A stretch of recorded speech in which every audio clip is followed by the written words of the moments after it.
네, 부산 조상입니다. 오늘 뭐 우보가 한 이슈인데 전체적으로 공유경제랑 큰 흐름 하에서 우보가 나오고 이런 식으로 그래서 공유경제에 대해서 최근에 동향하고 심지어 공유경제에 대한 쉐어리커nomi라는 용어도 막 혼재되기도 하고 그 정의도 이렇게 혼재되는 상황이에요. 하지만 전체적으로 보면 그래도 이런 흐름으로 가고 있다라는 면 쪽으로 해서 이제 우보 전에 공유경제에 대한 이해가 있을 필요가 있다는 생각해서 공유경제에 대해서 설명을 드리겠습니다. 우보 뭐 18조 182억 불 뭐 이런 얘기가 있었는데 18 쉽게 얘기하면 18조 밸류. 그다음에 에어비앤비하고 숙박공유 중에 10조 그냥 대충 금액을 우리 돈으로 환산해 보면 18조 10조거든요. 근데 이게 감각이 잘 나누시잖아요. 그게 얼마나 큰지. 그래서 대비를 해보면 SK텔레콤이 17조입니다. 소니가 17조 약간 들었고요. LG전자가 11조입니다. 하여튼 거의 100년 된 회사가 거의 10조 이렇게 되거든요. 그러니까 그냥 8조, 10조였을 때는 별로 이렇게 감이 안 오는데 생각해보세요. SK텔레콤이 우리 재계 몇 위입니까? 이런 걸 보면 지금 이제 이 공유경제 내지 우보의 어떤 가능성 이런 것들에 대한 인식을 다시 한번 해볼 수가 있고요. 그리고 우보가 18조 밸류로 투자받은 것은 미국 벤처 캐피탈이 스타트업에 투자하는 거 역사 이래 역사적으로 봤을 때 페이스북 다음으로 IPO 하기 전 그 벤처 그 스타트업에 투자한 금액으로서 페이스북 다음이고 밸류에이션의 측면에서 그렇고요. 그 다음에 투자 금액에서 두 번째입니다. 그렇게 또 해석을 보면 공유경제의 어떤 가능성을 볼 수 있고 지금 스타트업 빌리언 컴퍼니 중에 1등이 우보고요. 밸류 따져서 10조 회사가 쭉 있는데 2등이 공동 2등으로 해서 에어비앤비고 11등이 랜딩클럽이라는 그 파이낸스 쪽입니다. 그만큼 공유경제가 핫하다는 말씀을 드리는 거고요. 그래서 보면 지난 한 7월달까지 올해 7월달 초까지 해서 24개 100만 불 이상 투자된 공유경제 업체가 24개고요. 그리고 평균적으로 1억 불 이상 투자가 됐습니다. 그런데다가 전체적 투자 금액은 24억 불 정도. 그 정도로 공유경제 쪽으로 돈이 모이고 있는 상황입니다. 그리고 실질적으로 공유경제 관련된 각 분야에 다양한 분야의 공유경제 그 회사들이 있는데 그 성장세가 엄청나게 빠릅니다. 투자자도 이런 희망을 갖고 했는데 지금 안 됩니다. 그리고 공유경제가 처음에는 콜라보레이트 컨설팅이라고 해서 협력적 소비로 처음엔 그 개념으로 시작을 했는데 지금은 아주 모든 분야에 공유라는 컨셉이 들어가서 새로운 회사들이 하루가 멀다 하고 나오고 있습니다. 그 예를 들어드리는 거고요. 일단 공유경제에 그만큼 돈이 몰리고 있다는 것을 이제 여러분들 말씀드렸고 그 다음에 그럼 공유경제가 무엇이길래 공유경제에 대한 어떤 최신의 정의를 말씀을 드리겠습니다. 공유경제에 대한 쉐어리커nomi라는 얘기를 이제 여러 가지로부터 정의합니다만 저는 가장 그 공유경제를 잘 표현한 정의를 가장 잘하는 게 위키피디아라고 합니다. 내용을 보면 결국에 시민주도형 경제활동이자 새로운 사회현상이다. 두 번째로는 일상생활에서 우리가 나눌 수 있는 공간, 물건 이런 것들 뿐만 아니고 사람들의 인적 자원, 시간, 재능 이런 것들을 공유라는 어떤 활동을 통해서 가치를 주고받는 것 그러면서 우리의 어떤 제품의 제조, 소비, 금융, 교육 이 모든 분야에 엄청난 변화를 몰고 오고 있는 게 공유경제라는 겁니다. 그래서 가장 중요한 게 시민주도형 우리의 경제라는 건데요. 이러한 어떤 기본적인 정의 하에서 중요한 공유경제의 중요한 4가지 포인트를 말씀을 드리겠습니다. 앞서 말씀드린 것처럼 제일 중요한 게 뭐냐면 그야말로 경제 리더예요. 우리를 위한 경제입니다. 그래서 이전에 우리는 어땠죠? 단순한 소비자였어요. 소비자. 그런데 어느 날 갑자기 우리가 3D 프린트로 뭔가 제조하고 그리고 자기가 가지고 있는 비방을 공유함으로 해서 호텔업을 하고 뭐 이런 식으로 바뀐 거예요. 그래서 가치의 단순한 소비가 아니고 생산, 유통, 소비까지 모든 경제의 주체가 우리가 됩니다. 이게 저는 공유경제의 핵심이라고 생각합니다. 그리고 이렇게끔 해주는 다양한 이유들이 있죠. 아까 말씀드린 3D 프린터도 그렇고 비트코인은 얘기하는 게 뭐죠? 유아 뱅크 이렇게 얘기합니다. 그 다음 심지어 에너지 생산까지 하는 거예요. 솔라셀 이용한 에너지 생산, 교육 모든 것의 주체가 이제 우리라는 것이고요. 거기에 이제 보면 콜라보레이티브 컨섬션 얘기가 있었는데 이 말은 좀 많이 들어갔고 요즘 나온 게 콜라보레이티브 이코노미라는 말이 나오고 그러면서 또 나오는 얘기가 콜라보레이티브 커먼스라는 얘기까지 나옵니다. 그런데 그래도 대충 보면 이 쉐어리 이코노미라는 단어가 미국에서 이렇게 자리를 잡아가는 것 같고요. 한국은 공유경제로 영어가 어떻게 표현이 되든 공유경제로 다 이렇게 이해가 되는 상황입니다. 그래서 이와 같이 이런 사람들이 주체가 되면서 공유를 통해서 가치가 증대되는 어떤 그런 경제 활동이고요. 이걸 보면 실은 이걸 좀 더 부연해 설명해드리면 여러분이 공유경제가 앞으로 어떻게 갈 것인가를 이해하는 제일 좋은 방법은 온라인에서 우리가 단순하게 정보를 소비했던 소비자가 갑자기 블로깅을 하고 그러면서 참여하고 오픈하고 공유하면서 목소리를 갖게 되고 힘을 갖게 되고 이런 과정 그 과정이 오프라인에서 그대로 일어난다고 생각하시면 됩니다. 그 온라인에서 있었던 행태들이 기술이 발달하고 모바일 인터넷이 일반화되면서 일상생활에 된다라고 이해하시면 됩니다. 그래서 옛날엔 기자만이 목소리를 내든가 이런 식이었는데 이제는 블로거들이 엄청난 큰 목소리를 내게 된 것처럼 일상생활에서 단순히 뭔가를 소비했던 소비자였던 우리가 갑자기 가치를 만들고 제품을 만드는 거예요. 그래서 웹 2.0이라는 얘기가 무슨 얘기냐면 온라인에서 사람들이 주체가 되고 힘을 갖는다는 건데 라이프 2.0은 똑같이 일상생활을 그렇다는 겁니다. 그래서 웹 2.0의 어떤 컨셉을 일상생활로 적용해서 저는 라이프 2.0이라 하고 그래서 거기에 가장 중요한 건 뭐냐면 모든 일에 일반인들이 단순한 소비자가 아니고 주체자로서 나서는 겁니다. 그래서 그러면 이제 경제는 경제 2.0이 될 거고 그거를 다르게 얘기하면 쉐어링 이코노미가 되는 거겠죠. 그래서 쉐어링 이코노미 이해할 때 웹 2.0을 이렇게 변조해서 이해하면 좋겠다라는 말씀을 드린 거고요. 두 번째 특징은 기존의 어떤 모든 경기의 기본은 뭡니까? 물건을 산다 했어요. 소비한다. 그게 아니고 물론 이게 뭔가를 산다라는 그런 개념이 없어지진 않지만 여기에 공유라는 의미가 크게 반영된다는 거죠. 그러니까 공유경제의 주된 활동의 중심이 기존의 어떤 소유가 아니고 공유라는 것이죠. 그래서 기존에 소유만 있었다고 하면 소유하고 공유하는 것, 그 다음에 공유만 해서 액세스하는 것 이렇게 해서 사람들의 생활 패턴이 바뀌어진다는 이것이 이제 두 번째 특징이고요. 세 번째는 우리가 기존 경제 활동은 항상 항상 레귤레이션 이런 거에 의해서 움직였어요. 그런데 숙박공유만 해도 다 무슨 룰에 움직이는 게 아니에요. 그냥 에어비앤비 투자자가 정해놓은 플랫폼화해서 알고리즘으로 그 사람의 신뢰와 평판을 평가하고 판단하거든요. 그러니까 룰이 없이 사람의 레퓨테이션, 신뢰 이것으로 움직이는 겁니다. 그렇기 때문에 어찌 보면 지금 오늘 이제 우버가 불법이냐 뭐 합법이 이런 얘기를 할 때 본질적으로 다른 거예요. 공유경제는 원래 레귤레이션으로 움직이는 게 아니고 신뢰로 움직이는데 기존에 움직이던 사회의 어떤 근간이 되는 레귤레이션이나 이런 걸로 이렇게 비교한다는 게 그런 거에 대한 어떤 논란이 있을 수 있겠습니다만 아무튼 세 번째로 이게 이제 레귤레이션보다 트러스트, 이 알고리즘에 의해서 움직인다. 그리고 네 번째가 중요한 게 뭐냐면 경제 이전의 경제에서 제일 중요한 거는 돈이에요. 돈인데 이제 사람들이 이런 거죠.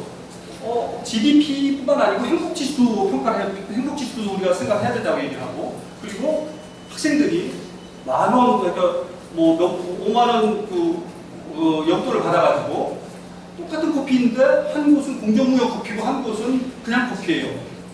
더 멀리에 숨어 있고 더 비싼 공정무역 커피를 마시러 간단 말이에요. 말이 안 되잖아요. 그러니까 이 경제라는 컨셉에 어떤 다른 가치, 커뮤니티, 환경 이런 것들을 생각을 하면서 똑같은 소비, 똑같은 경제 활동을 하더라도 공유 경제는 자원을 아끼고 환경을 보호하고 지역 경제를 살리고 그 다음에 커뮤니티 의식을 제고하는 이런 측면에서 공유 경제가 뜨는 이유 중에 세 번째가 사람들이 달라졌다는 거죠. 돈만 가지고 행복해질 수 없다는 이런 커다란 네 가지의 특징으로 저는 공유 경제를 이해하고 설명을 합니다. 그러면 이런 어떤 이미 그 네 가지 특징 중에 이 공유 경제를 힘이 포함되어 있기도 합니다만 이런 공유 경제를 가능하게 하는 드라이버 그런 것은 무엇이 있을 것인가? 저는 이걸 네 가지 봅니다. 첫 번째가 일단 돈이죠. 돈 아끼고 싶어. 돈 벌고 싶어 하는 그런 게 있고 두 번째가 이런 걸 가능하게 하는 테크놀로지 그리고 세 번째가 사람입니다. 그리고 네 번째가 아까 얘기했던 밸류. 그러니까 이 네 가지가 아주 잘 결합을 해가지고 그 중요성의 첫 번째, 두 번째가 아니고요. 이 네 가지가 중요하게 어우러져서 공유 경제가 될 수밖에 없는 거예요. 예를 들어서 피플 요소에서 뒤에 얘기가 나옵니다만 지금 밀레니엄 세대들, Y 제너레이션 이 사람들은 태어날 때부터 온라인에서 공유를 했던 사람들이에요. 갑자기 스마트폰이 하면서 그냥 오프라인에서 그 온라인 공유 행태가 오프라인으로 이어지는 거란 말이에요. 그러니까 그 누구보다도 이 공유가 자연스러운 세대죠. 그 세대가 사회 주류가 되면서 당연히 이 공유가 대세가 될 수밖에 없는 그런 이유가 있는 겁니다. 기술은 이미 기술이 세상을 완전히 엄청나게 변화시키고 있죠. 이 기술 모든 것들이 보면 실은 개인을 인파하는 쪽으로 지금 진화하고 있어요. 모든 것이. 그래서 이런 기술에 의해서 기존에는 예를 들자면 SNS가 없다고 하면 기술 중에 하나 SNS가 없었다고 하면 에어비앤비 같은 모델이 가능할 수 있을까요? 내가 저놈이 어떤 놈인 줄 알고 내가 저 주인이 어떤 놈인 줄 알고 자겠어요. 그런데 완클릭으로 친구가 되는 세상이고 완클릭으로 그 사람을 알기 때문에 그게 가능한 것들이거든요. 그래서 기술이 이런 어떤 공유 경제를 가능하게 하는 큰 요소가 있다. 그리고 아까 얘기했던 3D 프린터도 마찬가지이고 한데 이런 어떤 기술이 이런 어떤 새로운 세상 완전히 초연결 시대를 만들었는데 심지어 앞으로는 어떻게 될 거냐면 인터넷 그리고 이런 기술들 연결하는 어떤 그런 것도 인터넷 가장 중요한데 인비지블 인터넷이라는 얘기가 나옵니다. 이게 무슨 얘기냐면 인터넷 오브 에브리띵 이 차원을 넘어선 거예요. 여러분이 지금 음악을 들을 때 전기 배터리로 전원을 넣어서 음악을 듣습니까? 그렇게 얘기 안 하잖아요. 그만큼 머지않아서 인터넷은 공기와 같이 모든 것을 연결하는 그런 시대가 올 거고 우리가 느끼지 않을 정도로 공기 같은 그런 인터넷이 될 거라고 생각하면 지금까지 어떤 기술 이상의 커다란 변화를 몰고 올 것이다라는 얘기고요. 그렇다 보니까 이제는 이런 기술들이 내가 컴퍼니, 내가 호텔이고, 내가 택시 운전사이고, 택시 회사이고, 내가 은행이고, 내가 대학이고 이렇게 바뀌는 거예요. 그러니까 당연히 사람들이 인파워되고 당연히 경제의 주체가 될 수밖에 없는 그런 것이죠. 발전소가 되고. 그리고 아까 말씀드린 Y 제너레이션. Y 제너레이션인데 여러 가지 특징이 있는데 쉐어링 네이티브라는 것, 디지털 네이티브라는 것, 그 다음에 가치관의 차이. 베이비 부머 시대는 나를 나타낸 게 어떤 거였냐면 큰 집, 교회, 특히 미국 얘기입니다. 교회에 있는 큰 집, 그 다음에 좋은 차가 나예요. 그러니까 내가 별로 그걸 타지 않아도 그걸 사게 되고 이랬는데 지금 이제 베이비부머 이후에 Y 제너레이션 시대는 실적으로 경제적으로 좀 쏟아지는 게 없잖아 있기도 하고 되게 현실적인 어떤 그런 측면에서 가치관이 많이 변화됐다는 것도 크고요. 그리고 가면 갈수록 내가 우버 있으니까 얘기하면 택시가 어떤 때는 아무리 비싸도 고급 택시를 타고 싶고 가까이 가니까 아주 작은 차라도 싸면 가까이 가는 거 단순하게 움직이는 때는 싼 거 타고 싶고 이런데 지금 우리 현재의 어떤 규제나 이런 걸로 하면 택시가 몇 개로 딱 나눠져 있거든요. 그러니까 무슨 얘기냐면 사람들의 소비 욕구가 엄청나게 다양해졌던 거예요. 그리고 이 다양한 욕구를 채울 수 있는 방법은 결국에는 공급을 사람들이 하는 거죠. 그래서 택시 회사의 택시 회사가 기존 개념으로 보면 100개가 있는 식, 이런 식이죠. 숙박도 마찬가지고, 내가 호텔 아니면 모텔 아니면 뭐 이랬잖아요. 그런데 후자자 에어비앤비 통하면 성에서부터 심지어 차량에까지 잠을 잘 수 있는 이런 소비 욕구도 사람들의 어떤 커다란 요소이라는 거고요. 그렇다 보니까 우리가 여러분이 클라우드 서비스 하자, 클라우드. 소프트웨어 왜 다 가지고 다니 필요할 때만 쓰면 되지. 생활도 그렇다는 거예요. 생활도 극단적으로 치약, 칫솔, 개인적인 거 빼고는 언제든 원할 때 액세스 할 수 있는 것. 그러니까 아까 소비 욕구가 큰 것도 큰 거지만 뭔가를 내가 뭔가 향유한다라는 건 뭐냐면 옛날에 내가 산다, 소비한다예요. 근데 이 공유가 일반화되면서 어떻게 되냐면 사지 않고도 누릴 수 있는 거예요. 내가 차를 안 타는 대신에 람보르기니 탈 때 람보르기니 타고 티코 탈 때 티코 타고 이럴 수 있는 거거든요. 빌려서. 이런 측면에서 봤을 때 어떤 이 삶 자체가 클라우드 삶으로 바뀐다. 삶이 하나의 서비스다. 이런 식의 어떤 생활 패턴의 변화도 공유 경제를 드라이브하는 커다란 요소라는 것. 아까 말씀드린 경제적인 측면으로 가면 당연히 난 돈 벌고 싶다. 특별히 투자 안 하고도 그리고 더 누리면서 돈을 들이고 싶다. 이런 경제적 효율. 그래서 기존의 어떤 자본주의가 내가 어디 가서 호텔에 가서 자면 누가 돈 벌죠? 거기에 일하는 종업원들은 월급을 타지만 실제로 돈을 많이 버는 사람은 누구냐면 누군가는 누군지는 모르지만 그 회사의 호텔에 투자한 사람이에요. 그런데 여러분이 어디 가서 홈스테이 간다 하면 홈스테이 주인들이 돈을 버는 거예요. 그래서 공급, 소비 이런 것들 경제의 주체가 우리인 것처럼 그런 어떤 돈의 흐름도 우리라는 것. 그래서 공유 경제는 99%를 위한 우리의 경제라는 말을 드리는 거고요. 그리고 경제적 측면에서 이전에는 아주 중간에 뜯겨먹는 사람들이 실은 많은 거예요. 여기서 뜯기고 저기 뜯기고. 그런데 숙박공유 플랫폼 하나만 이용하면 그냥 공급자하고 같이 공급자하고 소비자 그대로 연결된단 말이에요. 그러면서 대단히 효율화되는, 그래서 기존의 경제가 효율화된다는 측면이 있는 거고요. 그리고 사업을 하는 데 있어서도 예를 들어서 이제 제레미 리프킨이 말한 제로 마지널 코스트라는 얘기거든요. 하얏트가 호텔을 방을 늘리려면 부지 사고, 짓고 뭐 이래야 되잖아요.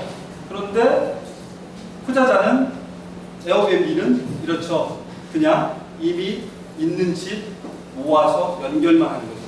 그래서 하얏트가 방 하나 늘리려면 수천만 원이 드는데 에어비앤비나 투자자는 그냥 연결만 해가지고 하다 보니까 지금 에어비앤비의 방수가 70만 개가 넘습니다. 힐튼이 100년 된 힐튼이 가지고 있는 게 60만 개 정도 넘거든요.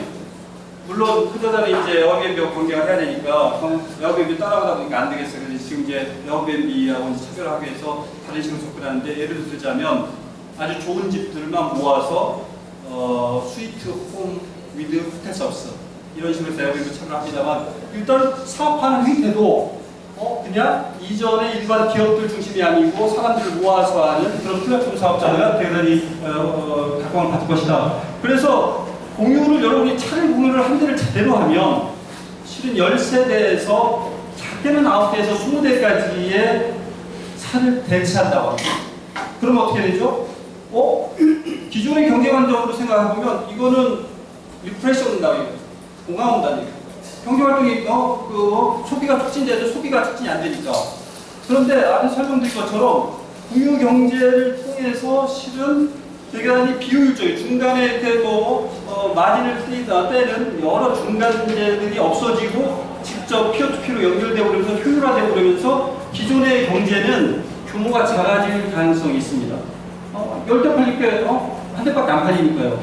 그런데 순수하게 경제적인 관점에서 차를 사가지고 그 가치를 놀린다는 것은 실은 그게 경제적인 게 아니죠. 그래서 기존의 경제는 경제 비효율성인 게 효율적으로 되면서 줄면서 효율화될 거라는 얘기고요. 그 다음에 그러면 내가 차를 안 사면 뭘 하겠어요? 돈이 남잖아요. 그러면 여행을 가고 다른 걸 할 거란 말이에요.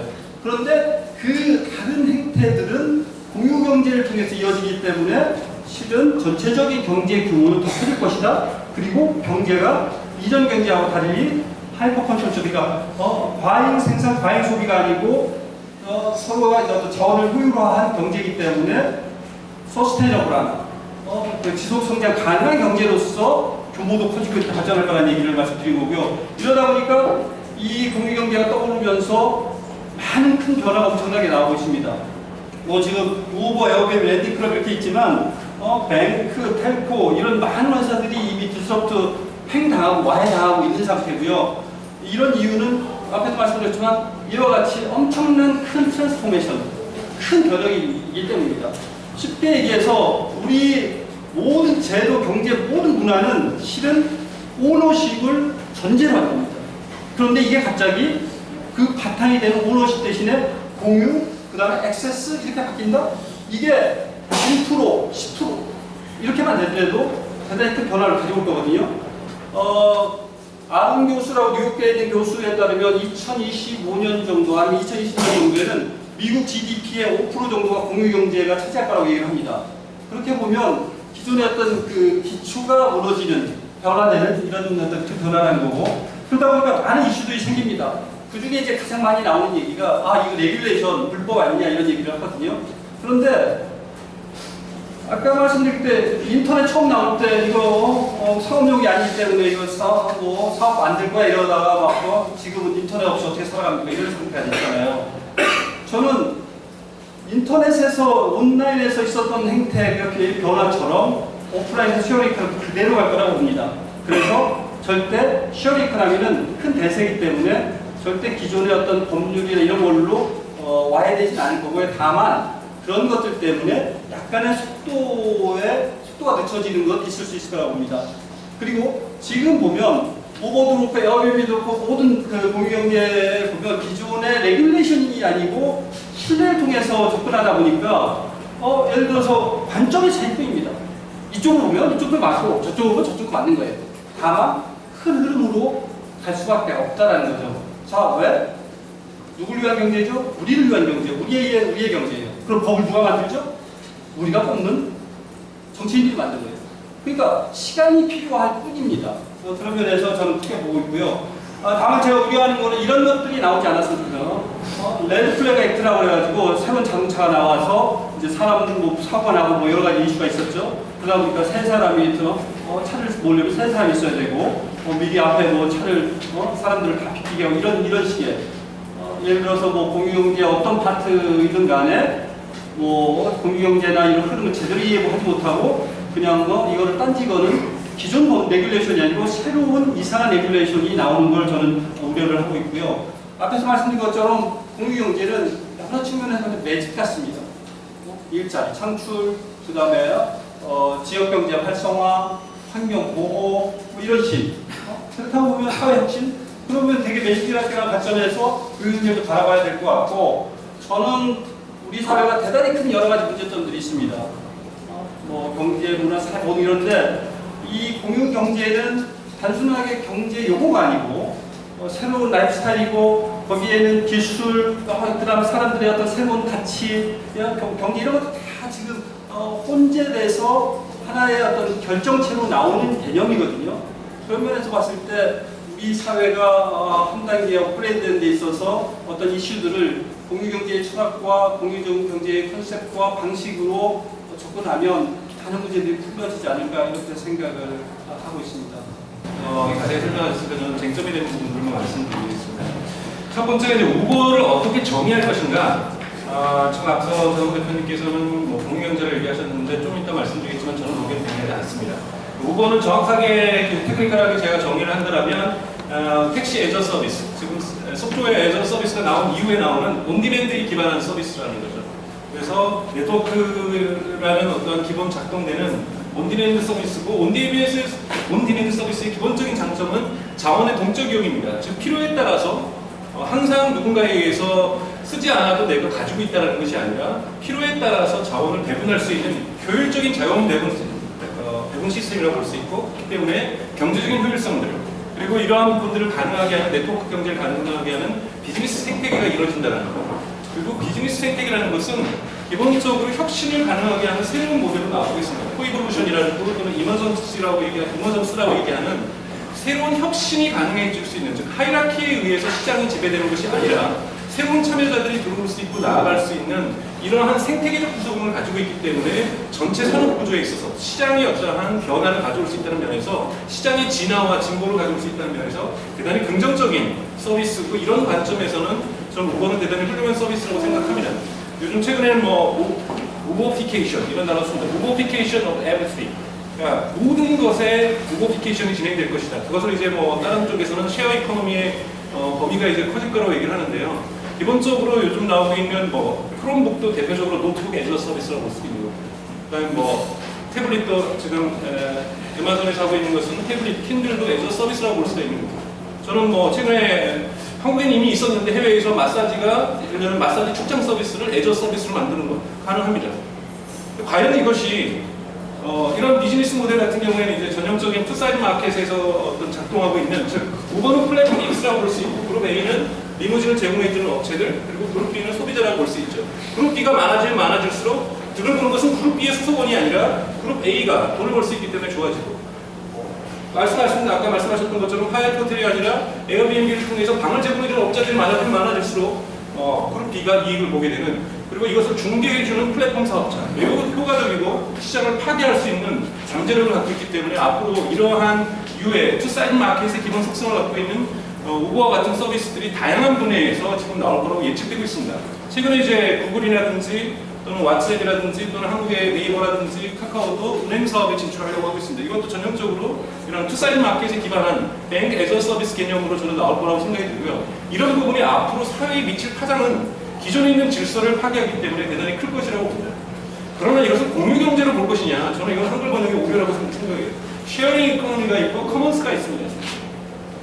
커먼스가 흔히 말해서 스트림이 정의했던 이런 커먼스 같은 경우에 대표적인 것이 위키피디아 오픈소스가 예를 들면 커먼스 운동이라고 볼 수 있습니다. 또는 레스기에 주도했던 그런 컬처럴 오픈소스 운동, 커먼스 운동 같은 경우에도 거기에 속할 수 있죠. 저는 이거하고 지금 봤었던 이 투사이드 마켓에 기존하고 있는 애저 서비스하고는 아무런 관계가 없다는 거죠. 이런 쉐어링 이코노미는 흔히 말하는 하버드 경영학과 교수였던 와이츠만이 처음으로 썼던 언어라고 볼 수 있는데, 처음에 이제 시작했던 것은 말씀하셨던 것처럼 협력 소비라는 부분에서 시작을 했다는 거죠. 자기가 있는 것을 내가 쓰기보다는 나도 쓰고 남도 써서 거기서 나도 돈 좀 벌고, 이러한 협력 소비에서 그 부분도 명확하게 아까 말씀드렸던 것처럼 경제 효율성, 자원의 효율적 배분을 만들어내기 때문에 명확하게 유익한 의미가 있고 시장에는 혁신으로서 의미가 있습니다만, 우리가 일반적으로 정의하는 커먼스라고 얘기하는 이런 부분에서는 저는 관계가 없다고 생각이 드는 거고요.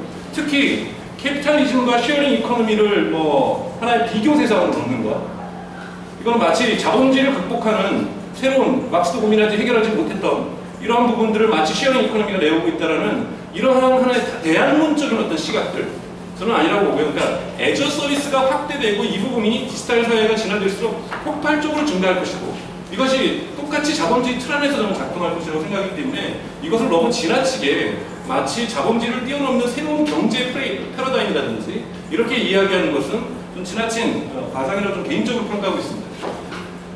그리고 이제 쟁점이 되고 있는 한국에서 과연 불법인가?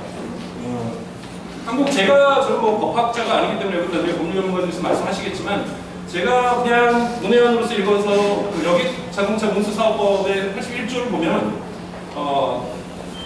이 유상으로 운송용으로 제공하고 임대해서는 아니 된다. 즉 등록되지 않는 차가 즉 사업용으로 등록되지 않은 차가 유상 서비스를 하지 않는다는 건 정확하게 사실 우버에는 두 가지 서비스가 있습니다. 하나는 우버 블랙이라는 것이 있고 우버 팝이라는 게 있죠. 그리고 최근에 독일과 프랑스에서 우버가 불법 판정이 나왔는데, 우버 전체 서비스들은 불법이 아니라, 근데 언론에서 조금 기자분들도 계시겠지만 제가 그냥 악의적으로 쓴 거죠. 우버 팝이 불법화된 겁니다. 유럽에서는. 그러니까 우버 팝이 불법화된 것이고, 저는 한국에서도 우버 팝은 불법의 소지가 있습니다. 누가 불법이냐면은 우버 스스로가 불법이 아니라 여기서 개인과 개인의 유상운송을 연결하고 있기 때문에 이 개인이 사업자가 아니기 때문에 이 개인은 불법적인 영업을 하게 될 수 있는 거고, 이것을 중개해주는 서비스에 대한 제재는 저는 충분히 이 법에서 가할 수 있다고 봅니다만, 우버가 직접적인 불법을 하는 건 아니죠. 우버 팝에 있어서는 이 개인이, 즉 사업자로 등록되지 않은 개인과 개인이 연결되어 있을 때 이 개인은 사업자가 아니기 때문에 법인치가 아니기 때문에 충분하게 법적 제재를 저는 받을 수 있다고 생각합니다. 그러나 우버 블랙 같은 경우에, 즉 리무진 서비스 업체라든지 렌트카 업체를 고용해서 하는 부분은 충분히 해석의 여지가 있을 거라고 생각이 들고요. 그래서 현행법입니다. 현행법상에 있어서는 분명하게 불법의 소지가 존재한다. 하지만 이것은 엄격하게 구분했을 때는 우버 팝에 의해서 제한적으로 저는 해석할 수 있다고 생각이 듭니다. 그럼 과연 어떻게 대응할 것인가에서는 크게 이제 뭐 아까 말씀드렸던 레귤레이션을 어떻게 극복할 것인가 여러 가지 논쟁의 점이 있을 거라고 생각이 들고 제가 또 너무 말을 많이 하면 안 되니까 간단하게 저는 얘기를 하고 나중에 토론 시간이 좀 나올 거라고 생각이 드는데 우선 기술혁신을 저희가 이거를 법적으로 제어하고 기술적 세국 정책으로 막을 수는 없습니다. 아까 전에 제가 말씀드렸던 우버피케이션 오브 에브리싱이라고 표현하는 것처럼 모든 우리가 지금까지 알고 있었던 서비스가 디지털 산업의 진화에 따라서 이런 우버와 같은 모델로 투사이드 마켓의 기본적인 속성을 갖는 플랫폼 사업자가 있고 중간에 다른 소비자가 연결되는 네트워크에서 연결되는 서비스가 기본적으로 확장될 것이라는 거죠. 그렇다면 우리 사회가 해야 될 것은 특정 서비스에 대한 불법이냐 아니냐의 논쟁보다도 이렇게 디지털 사회의 진화에 어떻게 현명하게 대응할 것인가, 기존에 있는 택시 사업자의 생계권을 어떻게 보장할 것인가, 이후에 뱅크가 들어선다면 뱅크 사업자들의 또는 거기에 종업원들의 일자리를 어떻게 보장할 것인가, 또는 우버와 같은 서비스가 있더라도 불법적인 노동이라든지 최저임금이 안 지켜지는 경우도 우버에서도 발생할 수 있습니다. 그러한 부분들에서 우리가 어떻게 대응할 것인가 등 기술이 줄 수 있는 다양한 부정적인 영향에 대해서도 우리가 함께 고민하는 건 맞습니다만 지금 저는 영국의 런던이나 프랑스나 독일에 사는 곳은 조금 기술의 핵심에 대해서 세국 정책을 쓰면서 랜드시킹하는 즉 정치적으로 무엇인가를 해결해서 압력을 넣어서 파업을 통해서 또는 기존 현행법을 들어서 우버라는 서비스 자체를 막아버리려고 하고 자신 스스로는 그 시장의 변화를 주지 않으려고 하는 이런 랜드시킹 태도가 분명히 존재한다고 생각이 들고요. 두 번째는 최근에 이제 스톡홀름 같은 경우에 보다 나아졌던 모습을 보고 있는데 그럼 스톡홀름 택시연합에서는 어떻게 했냐면 그럼 우리 우버하고 경쟁하겠다.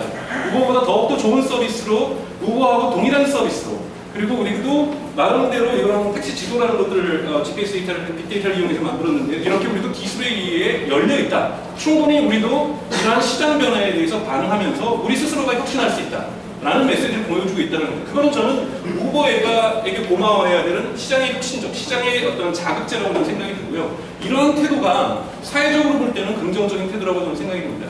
그런 말씀드리면 저는 우버에 대해서는 대단히 네트워크 기반의 혁신 서비스라고 저는 생각을 하고 있고요. 그리고 우버가 규제함에 있어서는 좀 조심스럽게 접근할 필요가 있고 또한 개인과 개인을 연결하는 우버 팝 서비스도 이렇게 무조건 불법적인 어떤 규제 정책으로 무조건 막을 것이 아니라 이것을 어떻게 전체 택시 산업이라든지 또는 말씀하셨던 자원을 쉐어링하는 이러한 의미에 있어서의 효율적인 어떤 구조를 한국 사회에서 어떻게 만들 것인가에 대한 토론에 집중할 필요가 있다고 생각하지만 논의를 이것이 공유경제다. 공유경제는 자본주의의 진화를 얘기하는 것이다. 또는 자본주의의 어떤 비효율성들을 극복할 수 있는 것이다 라고 이야기해서 어떤 좀 큰 담론으로 나아간 논쟁들은 저는 지양해야 될, 그러니까 좀 극복해야 될 논의 대상이 아닌가라고 저는 생각합니다. 일단 저희가 오늘은 저희 회사에 대해서 간단히 설명해드리고 그다음에 저희가 생각하는 공유경제에 대해서 설명해드리고 그다음에 저희가 이제 미국에서 시도하고 있는 새로운 그 시험에 대해서 설명해드리겠습니다. 보시는 잘생긴 남자분 두 분이 트래비스와 게럴이라고 하는데요. 이 두 분께서 이제 우버라는 회사를 시작하게 됐습니다.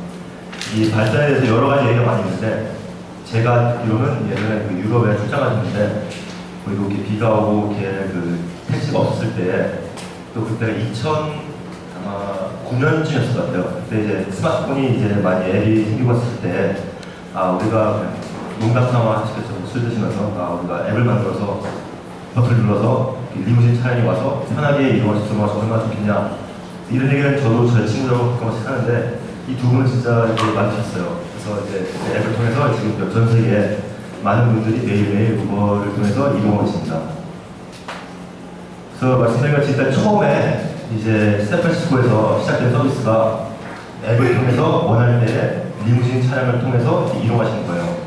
그 이유가 혹시 아시는 모르겠지만 저희 트래비스 대표는 대학교를 중퇴하고서는 사업을 한번 하시다가 크게 망하셨어요. 그래서는 다시 재기하셔서 돈을 좀 버셨어요. 그랬을 때 이제 또 그때 또래 비해서 좀 있고 하니까는 좀 멋있게 이렇게 이동을 싶었을 것 같은데 그래서 이제 보통 서울도 똑같이 오지만은 리무진 차량을 사용하고 싶으면은 며칠 전에 예약을 해서 보통 하루 종일 이렇게 예약이 됩니다. 그러니까 비용이 높죠. 그랬을 때 이제 우버 처음 이제 리무진 서비스를 통해서 우버 블랙을 통해서 자기가 원할 때만 그 실시간으로 차량을 불러서 이동할 수 있게 그렇게 해서 더 많은 사람들이 이 리무진 서비스를 사용할 수 있도록 그렇게 하셔서 일단 처음에는 제 생각에는 이렇게 사업을 만들고 싶은 생각이 없었던 것 같아요. 처음에는 이제 두 분하고 친구분들만 이제 원하실 때 이렇게 타라고 하시다가 이게 점점 더 말이 커지면서 더 많은 분들이 이제 이용하시게 됐고 이제 그때 이제 이게 사업이 될 수가 있구나 하셔서 이제 아주 크게 이제 성장이 된 것 같습니다. 그래서 제가 생각하는 공유경제에 대해서 좀 말씀드릴게요. 제 생각에는 공유경제는 기존에 있는 자원을 활용해서 그 자원을 더 효율적으로 이용하고 그 궁극적으로 경제적인 기여가 있는 게 공유경제였습니다. 예를 들어서 저희 그 우버 블랙 서비스는 현존하고 있는 리무진 차량들을 이용해서 이거 우버가 있기 전부터 서울에는 그 리무진 서비스가 있었어요. 그러니까 아시다시피 뭐 귀빈님께서 오셨을 때 아니면 공무원이 뭐 공무원들이 이용하실 때 아니면 뭐 결혼식 때 이렇게 이용되고 있는 서비스를 이제 저희가 우버 블랙을 통해서 더 많은 분들이 원하실 때 타실 수 있게 하는 겁니다. 그리고 이제 효율적은 말씀드린 것 같이 실시간으로 그 리무진 서비스에 대한 수요와 공급을 저희 연결됩니다. 그러니까 이제 예를 들어서 아까 말씀드린 것 같이 예전에는 하루 종일 제가 뭐 하루에 뭐 3시간 타고 싶은데도 하루를 다 이제 예약해야 되는데 이제는 그 시간만 이용하고 그 외에 그 다음에는 그 다음에 이제 이용하고 싶으신 분이 이용할 수 있도록 그렇게 이제 효율적인 수가 됐고요. 그리고 궁극적으로 경제적으로는 이제 그 리무진 차량들이 우버가 있기 전까지는 이렇게 예약이 있으면은 그날은 이제 운행을 하시고 예약이 없으면은 그 다음에 운행을 안 하셨는데 이제 필요할 때마다 사람들이 타니까는 기사분들도 일을 하실 수 있고 그리고 이제 소비자 입장에서도 내가 좀 더 나은 리무진 서비스를 원할 때 그 차를 불러서 사용할 수 있으면서 경제적인 그런 효과가 있는 거죠. 그래서 이제 이런 그 공유경제 틀 안에서 저희가 빠른 시간 내에 현재 지금 5년 안에 42국가 170 이게 며칠을 되었는데 지금 44국가 179를 거예요. 이렇게 빠른 속도로 점점 이렇게 진출하고 있고요. 그리고 또 저희가 제공하는 서비스에 대해서 분명히 수요가 있고 많은 분들이 만족감을 느끼시기 때문에 계속 이렇게 성장할 수 있는 것 같습니다. 이거에 대해서 나중에 좀 더 말씀드리겠습니다. 그래서 이제 아시다시피 여러 가지 서비스가 많이 있습니다. 저희 서울에서 지금 우버 블랙 서비스가 있는데요. 이제 우버 밴도 있고, 우버 SUV도 있고, 우버 X도 있고, 말씀하신 같이 우버 팝도 있고, 우버 택시도 있고, 우버 러쉬도 있고 여러 가지 많이 있습니다. 근데 일단 서울에서는 우버 블랙이 있습니다. 근데 저희가 솔직히 저희는 어떤 분들은 그렇게 말씀하시더라고요. 이게 뭐 기업같이 18조 회사가 스타트업이냐 하는데 저는 확실히 스타트업이라고 생각하는 게 저희는 매일매일 변화를 합니다. 생각하는 것도 변하고 저희가 행동하는 것도 그렇고 생각하는 게 맨날 바뀌고 어떻게 하면 조금 더 시스템을 좋게 만들고 어떻게 하면 앱을 좀 더 좋게 만들고 할 수 있을까 하는 고민을 매일매일 하기 때문에 스타트업이라고 생각하고요. 저희가 모든 일하는 사람들이 이해 너무 많아서 잠을 못 자는데 그런 식으로 저희가 믿는 게 저희가 한 일을 통해서 저희 파트너 기사분들과 이용자분들과 그리고 도시가 혜택을 받기 때문에 그거를 믿기 때문에 더 열심히 일하는 것 같습니다. 일단 파트너 기사들을 위한 혜택은 세 가지로 크게 볼 수 있을 것 같은데요. 경제활동의 기회인데요. 아까 말씀드린 것 같이 효율을 상당시키고 비즈니스 기회 제공하는 건데 말씀드린 것 같이 미국 같은 경우는 리무진 서비스가 잘 되어 있지만은 이분들도 이야기 끝나면은 집에 가서 쉬는데 더 일을 하고 싶은 분들이 있을 거잖아요. 그랬을 때 이분들이 우버 블랙 시스템에 올라오셔서 이제 이용하고 싶으신 분들을 찾아가서 이제 그분들을 이동하시면서 돈을 버시는 거죠. 그리고 유효한 근무 시간이 있습니다. 특히 미국 같은 경우는 가족에 대해서 중요하게 생각하시는데 저희 파트너 기사분들 인터뷰하신 거 보면은 아침에 일어나서 아이들을 학교에 데려다 주고 그 다음에 이제 일을 했다가 아이들 끝날 때쯤에 다시 로그아웃하고는 아이들을 데리고 집에 와서 같이 숙제도 하고 밥도 먹고 그 다음에 아이들 데려온 다음에 다시 또 일을 한다. 이런 식의 또 유연한 근무 시간을 가질 수 있을 것 같아요.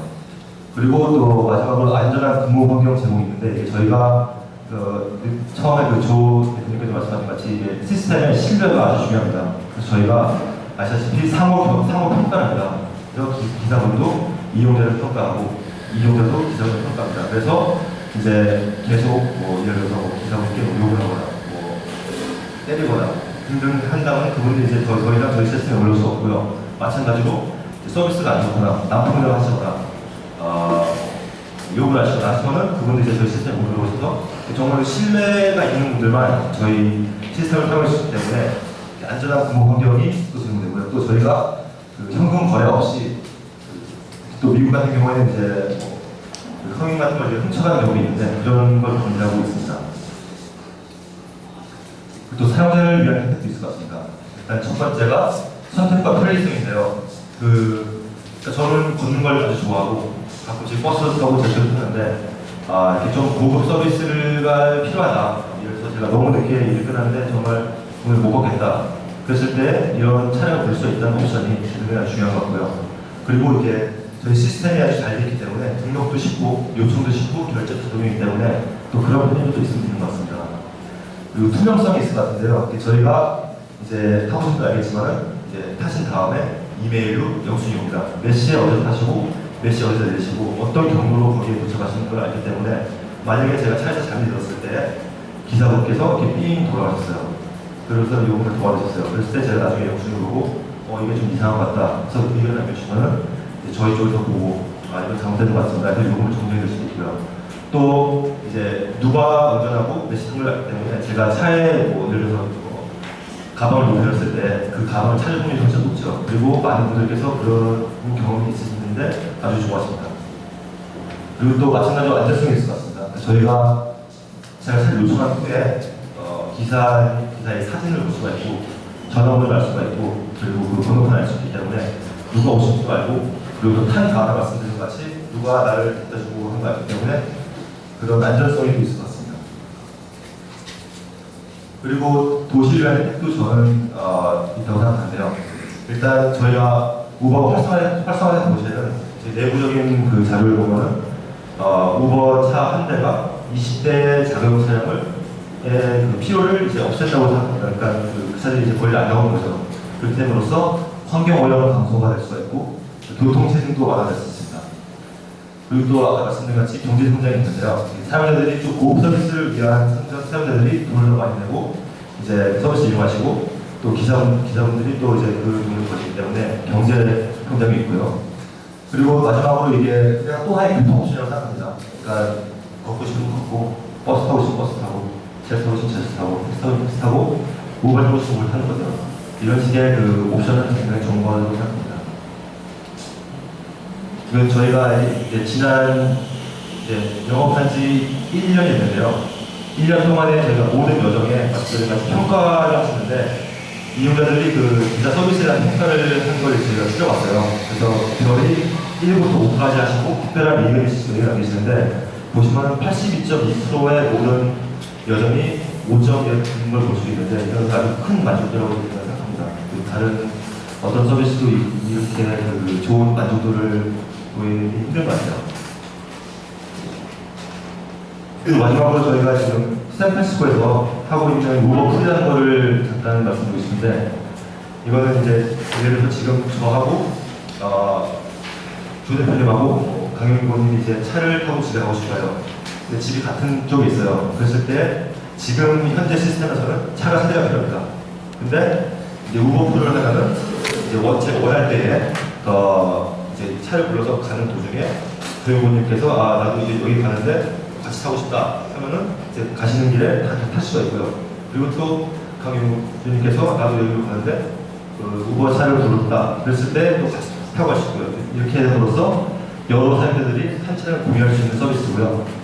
그러니까 제 생각에는 그 진화된 차량 공유 서비스라고 생각하고요. 이게 어떻게 보면 합승일 수도 있는데 이건 그런 것 같아요. 이게 합승에 대해서 안 좋은 그 생각이 있는 게 솔직히 지금까지는 우버 차는 누가 탄지도 모르고 이 사람이 어떤 사람인지도 몰랐는데 이제 말씀드린 같이 어느 수준 이상의 평가를 받은 분들이 타시기 때문에 신뢰가 있고요. 그러면서 이제 좋은 게 많을 것 같은데 효율성도 준비될 수 있고요. 차들이 덜 있어지니까요. 그리고 사용자의 비용이 또 절감됩니다. 여러 명이 같이 나가서 그 요금을 내게 되니까요. 일단 제가 준비하고 있습니다. 특히 오늘 주제가 우버 자체가 그러니까는 불법이란 말이냐 아니란 말이냐 이런 걸 얘기하는 자리라기보다는 우버라고 하는 상당히 재미있고 또 어떻게 보면 토론할 거리가 많은 주제를 가지고 요즘 참 얘기 많이 나오는 공유경제라는 것에 대해서 조금 생각을 해볼 수 있는 그런 기회로 어떻게 보면 이 자리가 세팅됐다고 저는 그렇게 이해를 하고 있고요. 그래서 우버를 중심으로 공유경제에 대한 얘기를 조금 나눠보려고 일단은 싶습니다. 지금 강 박사님께서는 우버는 혁신적인 서비스 맞는데 공유경제라고 우리가 항용 부르는 그거는 아니다 이렇게 말씀하셨고요. 윤상구 대표님이나 아니면 우리 강 대표님께서는 아니다. 이거는 대표적인 공유경제 서비스다 이렇게 말씀을 하셨습니다. 이제 공유경제의 개념부터 사실 짚어봐야 되는 조금 재미없는 얘기가 될 수도 있지만 너무 깊이 들어가지 않는 가운데 그 핵심을 조금 더 나눠서 얘기를 했으면 좋겠어요. 제가 그냥 조금 더 이렇게 질문을 드릴게요. 우리가 애플의 앱스토어나 카카오 게임 같은 걸 보면 분명히 거기에도 소셜이라든가 오픈이라든가 코워킹이라든가 이런 21세기적인 산업 가치들이 분명히 다 투영이 되어 있거든요. 하지만 앱스토어나 카카오 게임을 가지고 우리가 공유경제라고 부르지는 않잖아요. 플랫폼이라고 부르죠. 근데 지금 우버 같은 경우도 어떻게 보면 이거는 은수 플랫폼 비즈니스다라고 볼 수도 있고요. 또 한편에서는 아니 그거 아니고 확실히 우리가 생각하는 공유경제 그거 맞아라고 얘기할 수도 있을 것 같습니다. 그러면 그게 그 질문이지만 우버는 플랫폼 비즈니스일까? 초거대 기업, 글로벌 비즈니스를 하는 초거대 플랫폼 비즈니스일까? 아니면은 우리가 거기에 약간 도덕적인 뭔가까지 얹어서 생각을 하는 공유경제, 꼭 도덕까지는 아니라 윤리 이슈 또는 영속 가능한 지구의 미래 이런 것들을 이야기할 때 보통 많이 논의되어 있는 공유경제 그 이슈의 바운더리를 게 맞을까? 그거 가지고 조금 말씀해 주시면 좋겠는데 아무래도 선수는 우리 강 박사님께서 알려주시면 좋겠습니다. 저는 이미 제 의견을 좀 말씀을 드렸는데 보통 우리가 공유경제라고 하는 영어를 보면은 전통적으로 커먼스입니다. 저 커먼스를 갖다가 우리가 공유경제라고 이야기해 왔던 것이고 한측에서 이제 나타났던 것이 이제 쉐어링 이코노미라는 단어가 나타나기 시작한 거죠. 근데 우리가 이 커먼스에서 정의했던 것이 뭐냐면 컬렉티브 리소스, 그러니까 리소스를 쉐어링하는 것이 아니라 이미 리소스 자체가 집단화된 겁니다. 집단화돼서 누구에게 소유권도 애매한 부분들, 예를 들면 오픈소스, 물론 개발자가 오픈소스에도 여러 가지 등급이 있어서 사실 오픈소스를 일반적인 커머스라고 딱 정의하기가 어렵겠지만 오픈소스에는 코드를 바꿀 수도 있고 상업화시킬 수도 있고 여러 가지 등급이 좀 있죠. 마찬가지로 CC코리아에서 하는 또는 CC에서 하고 있는 것도 등급이 좀 여러 가지가 있지만 대표적으로 위키피디아를 볼 수 있습니다. 위키피디아 같은 경우에는 많은 사람들이 기여를 하죠. 한국은 사실은 잉여법사도 되게 안 하는 편이고요. 대단히 안 하는 편이고요. 그러니까 위키피디아가 대표적으로 이것을 누구의 자산이라고 했을 때 이거 웨일즈 거냐, 이거 만들었으니까 창업자 거냐 이렇게 얘기할 수는 없다는 거죠. 벌써 이미 위키피디아는 인류의 자산으로 만들어지고 있습니다. 이렇게 집단적으로 컬렉티브하게 만들어졌지만 이것이 이미 컬렉티브 리소스가 됐다.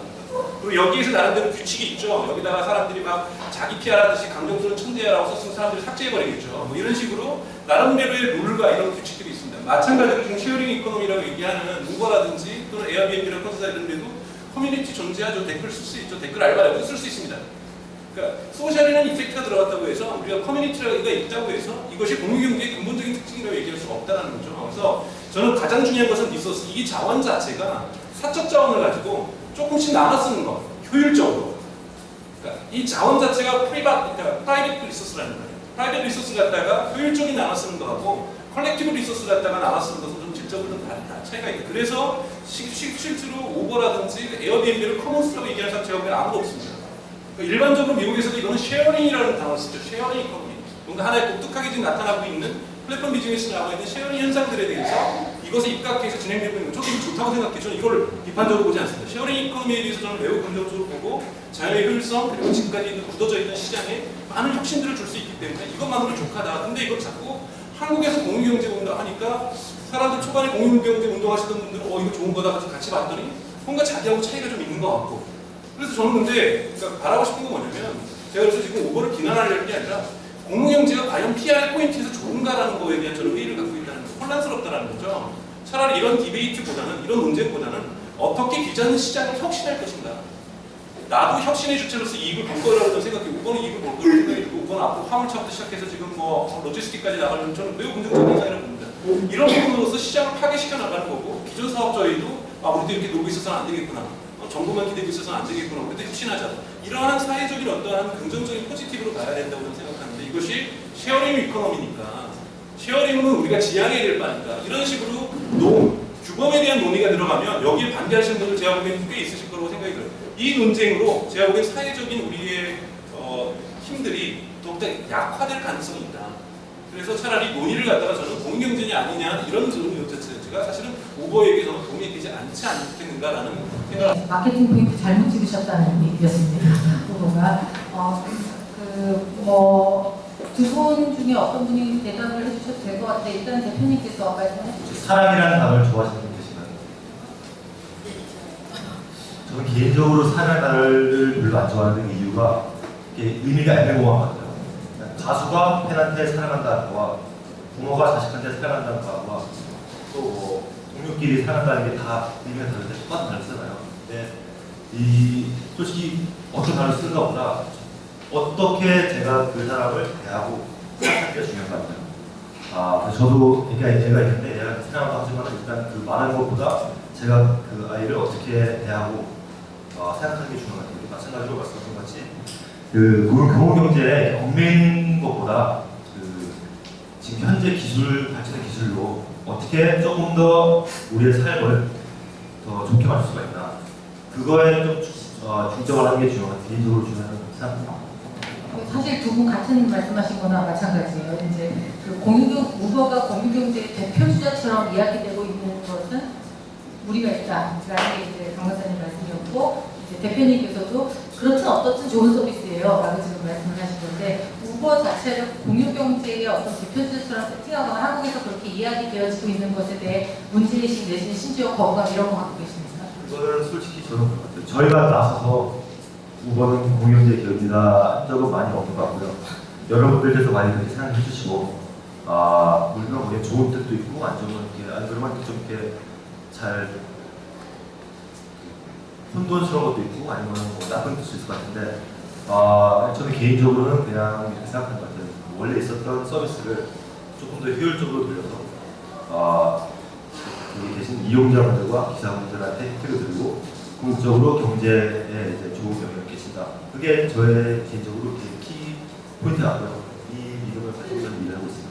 네, 그러니까 우버가 공유경제 기업이냐 아니냐는 본질이 아니다. 우리는 그냥 좋은 서비스로 많은 분들이 가치를 새로 나눌 수 있는 기회를 만드는 데 집중하고 있다는 말씀이신데요. 열심히 우버는 공유경제 서비스라고 말씀하셨던 대표님은 어떻게 생각하십니까? 왜 공유경제라는 단어를 놓고 정의하고 그걸 설명하느냐는 실은 거기에 본질이 있는 게 아니고요.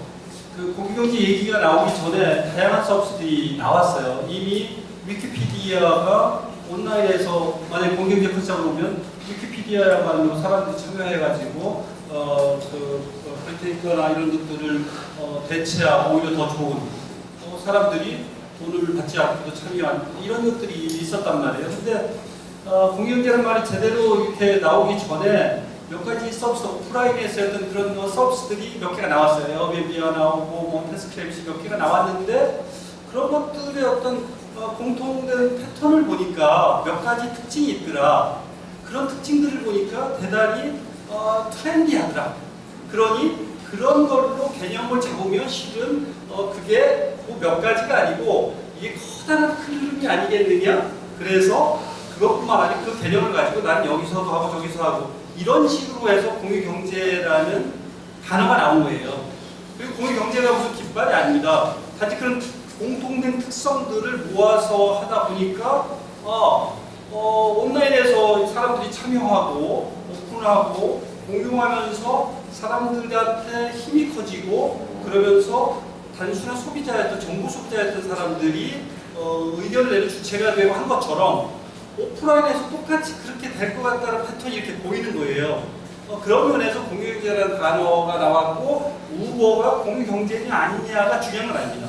그런데 공유경제의 여러 가지 패턴들을 보고 우버를 바라보니 일반인들이 택시 회사가 되더라. 그리고 개개인은 자기가 원하는 5개의 택시가 아니고 100개의 택시를 선택할 수 있더라.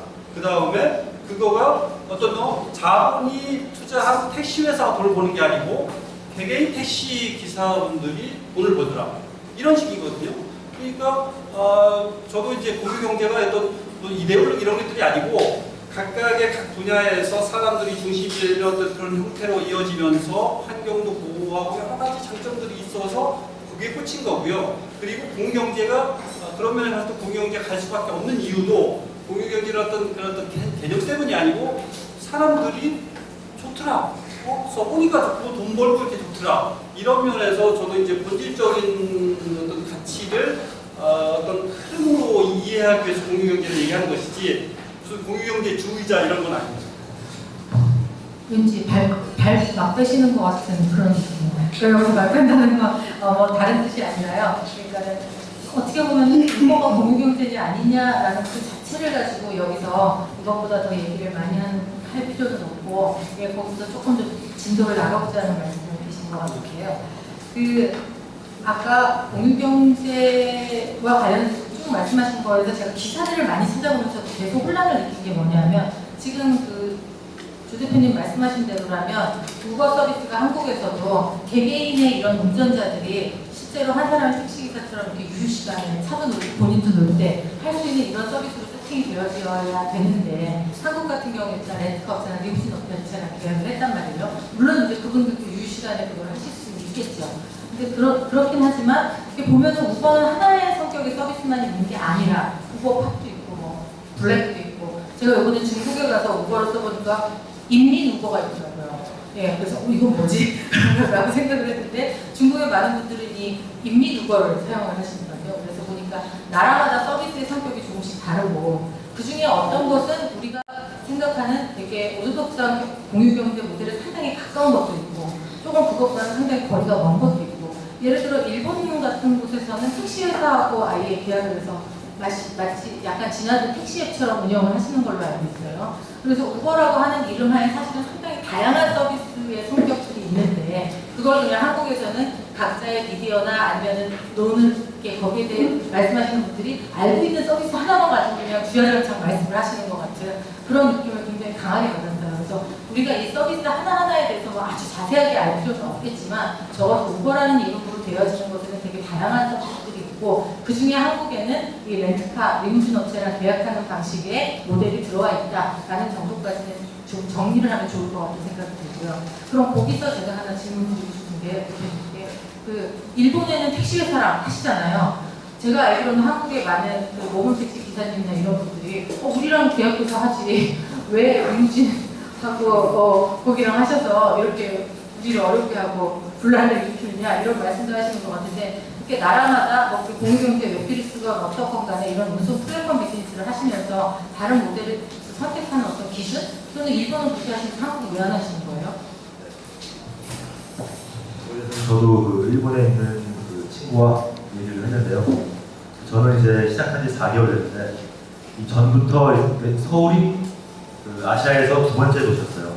그러니까 대만하고 거의 비슷비슷하게 이제 시작했는데 그 지금 이제 1년 사이에 아시아에만 해도 50개의 도시에 들어간 것 같아요. 그러니까 초창기 때 그런 저희 전략에서는 이제 미국 정치랑 하는 게 좋을 것 같다. 왜냐하면 저희가 일단 미국에서 왔으니까 샌프란시스코에서 시작한 게 미국 정치랑 같이 했기 때문에 그런 전략 가지고 이제 일단 시작한 것 같고요. 당연히 뭐 제가 이제 시작했을 때 택시회사 같이 있었으면 훨씬 더 제 삶이 더 편할 수도 있죠. 하지만 저희가 그 말씀드린 것처럼 스타트업 회사이기 때문에 언제나 여러 가지 일을 많이 하고요. 이제 뭐 새로운 뭐 사회에서 검토를 많이 하고 있습니다. 그러니까 택시회사랑 뭔가 콜라보 하시는 것도 얼마든지 열려 있는 옵션 중에 하나라는 거죠. 저희가 그 택시 그 서비스 우버 택시가 있는 도시들이 제가 알고 있기로는 한 7, 8개 되는 것 같아요. 전 세계적으로. 그렇기 때문에 뭐 그 옵션도 당연히 있다고 생각합니다. 제목거리, 일반지 제목거리 같은 게 나와야 되는데 좀 더 세게 말씀해 주시면 좋으려나. 하여튼 가능도하다 한국에서. 예, 뭐 전직 기자로서 그런 제목거리 하나 주시면 좋지 않을까 하는 생각이.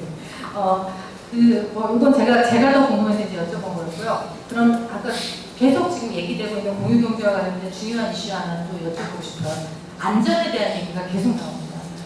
에어비앤비가 됐던 뭐 우버가 됐던 집카가 됐던 두 가지가 존재하죠. 하나는 소셜을 통해서 상대편을 정말 속속들이 볼 수 있는 그런 서비스들이기 때문에 그 무엇보다 안전하다.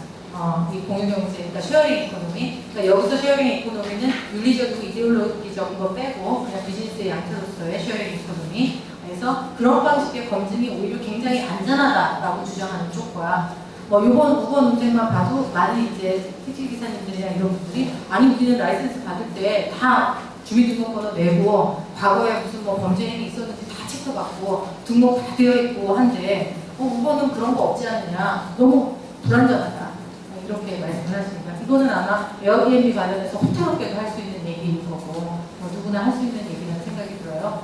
그런 안전의 이슈와 관련해서는 어떤 생각이신지 좀 궁금해요. 이거는 조 대표님 먼저 말씀 좀 해주시겠어요? 아까 물론 훨씬 안전하다라고 주장을 하셨는데 반대되는 사례도 사실 꽤 있잖아요. 네, 있습니다. 예, 투자자에서는 그런 불상사가 없었습니까? 좀 불상사가 솔직하게. 조금 있을 수 있을 정도의 사업을 좀 활성화했으면 좋겠습니다. 아직은 그 활성화 크지 않아서 문제가 없는 거 아닌가 싶은데요. 이렇게 보면 될 것 같아요. 일단은 현상적으로 불법이고 예를 들어서 안전하지 않고 그리고 사생활 침해가 되게 우려되는데 시민들이 되게 바본가 봐요. 그런 서비스 엄청나게 인기가 있는 거예요. 우버도 그렇고 에어비앤비도 그렇고. 일단 현상으로 드러나는 걸 보면 그렇지 시민들이 바보가 아니라 그렇지 않다라는 거고요. 그래서 아까 얘기하면 라이선스하고 트러스트 이게 옛날에는 다 라이선스 레귤레이션이고 다 그렇게 했어야 됐는데 그거가 아닌 신뢰 또한 어떤 알고리즘을 통한 신뢰 시스템 이런 것들로 해서 해보니까 돌아가는 게 실은 몇 년 동안 이렇게 이제 증명이 된 거거든요.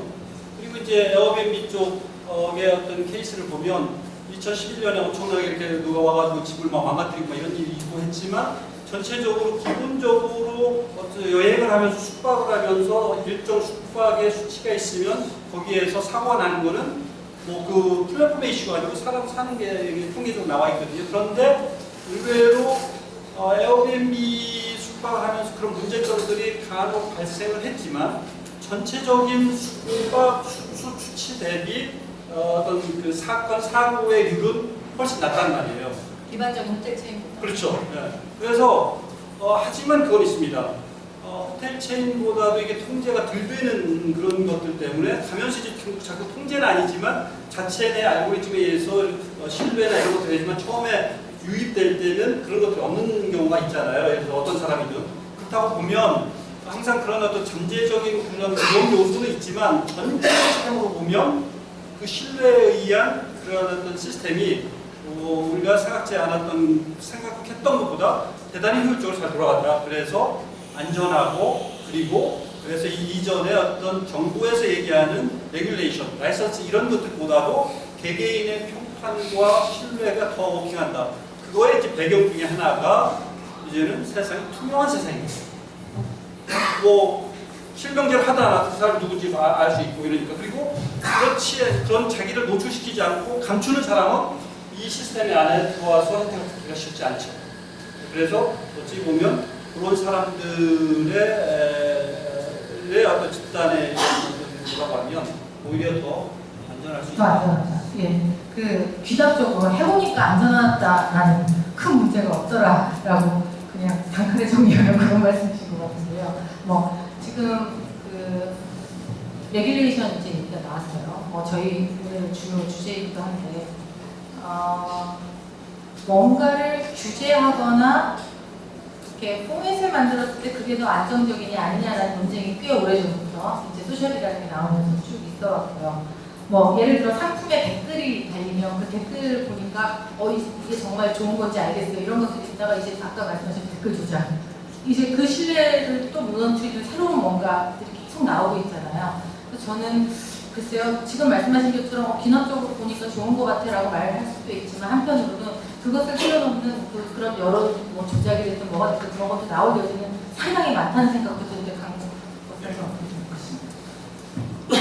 저도 동의하고요. 저도 예를 들자면 소셜 레이팅에 의해서 어느 정도 필터 작용을 할 거라는 부분에 있어서 숨기는 게 대해서 부정하지 않습니다. 그러나 그 필터도 그 어떤 특정 사회에서 작동한다고 저는 생각을 하거든요. 미국 사회에서 작동하는 것, 독일 사회에서 작동하는 것, 영국 사회에서, 그리고 한국 사회에서 작동하는 건 다릅니다. 한국처럼 꼼수가 파헤치는 세상에서 어뷰징이라는 나라, 이렇게까지 강한 나라가 세상에서 드문 나라에서 이런 레이팅만으로 모든 것을 믿을 수 있는가라고 했을 때는 물론 앞으로 레이팅 시스템이나 알고리즘 시스템이 진화한다면 이것 또한 극복하겠지만 이런 도전과 응전이 끊임없이 진행될 거라고 생각이 들고요. 그것이 신뢰도를 담보하는 개런티는 저는 절대 될 수 없다고 생각이 듭니다.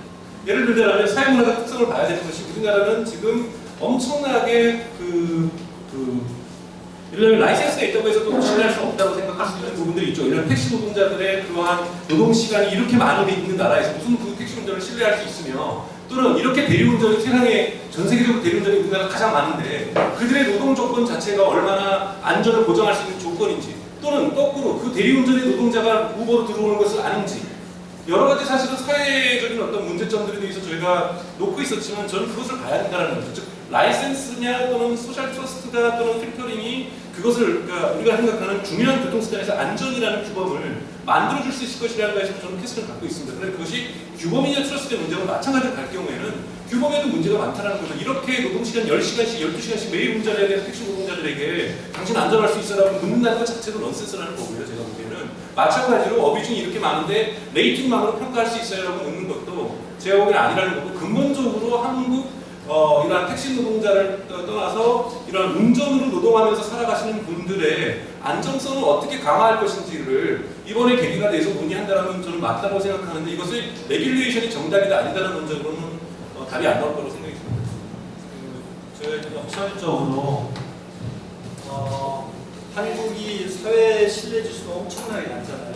그러므로 해서 제가 실리콘밸리에서 사업할 때하고 여기 사업할 때하고 보니까 투자를 받는데 몰랐어요. 간인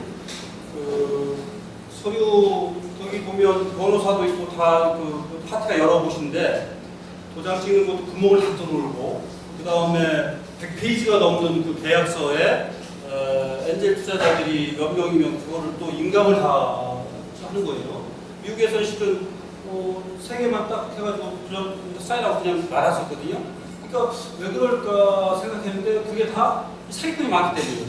사기꾼이 많다는 얘기는 사회 신뢰지수가 떨어지기 때문이라는 것이고 그것 때문에 제가 그 모든 엔젤들을 만나러 다니면서 도장받고 그 덕에 되게 운동을 많이 했지만 실은 그 시간을 되게 많이 썼거든요. 효율적이지 않은 거예요, 경제적으로 봤을 때.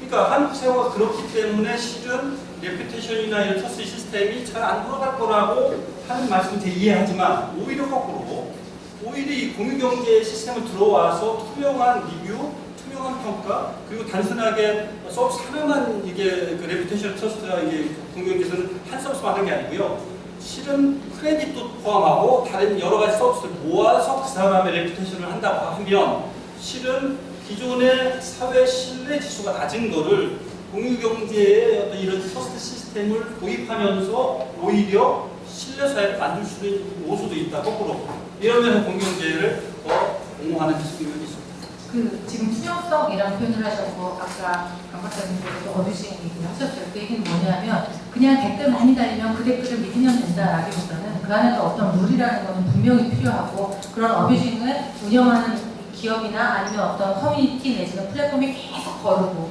계속 뭔가 제도를 개선하는 노력이 분명히 필요한데 그런 어떤 내부적인 노력이라는 것과 국가 또는 어떤 사회에서 이렇게 합의한 규제라는 것과 그 사이에 뭐가 더 효율적이냐 또는 뭐 믿을 수 있느냐 이런 얘기가 있을 수 있겠죠. 지금 우버의 예를 가지고 우버 강 대표님께서 좀 말씀을 해주시죠. 지금 두 가지가 있잖아요. 규제보다 이게 더 확실하다. 하지만 이것도 완전히 믿기는 힘들다. 그런 문제의식을 아마 갖고 있으실 텐데 우버 같은 경우에 그 문제를 어떻게 계속 투명성 확보를 위해서 뭘 어떻게 하고 계십니까?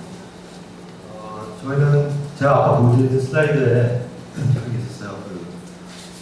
지금까지 있었던 여정의 100%가 별 몇 개 없고 그게 만약에 반대로 82%가 1에 있었으면 저희는 아마 지금 없을 거예요.